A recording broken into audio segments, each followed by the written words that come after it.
वसतिगृहातील 22 विद्यार्थ्यांना अन्नातून विषबाधा आहे तर 8 जणांची प्रकृती चिंताजनक आहे। शहादा इथल्या समाज कल्याण वसतिगृहातला प्रकार आहे।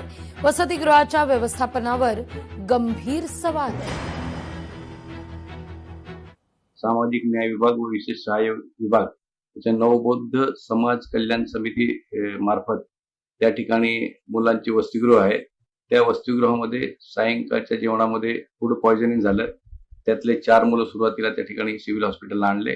माहिती मिळताच आम्ही त्या ठिकाणी त्यांना तिथे उपचार सुरू केले।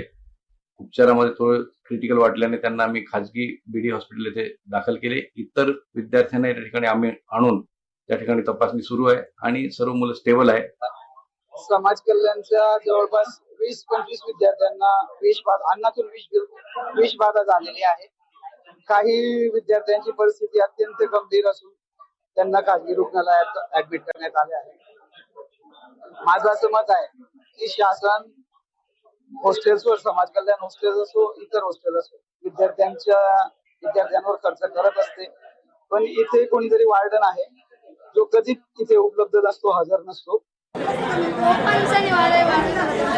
बरं, हे कशामुळे झालं? काय खाल्लं होतं?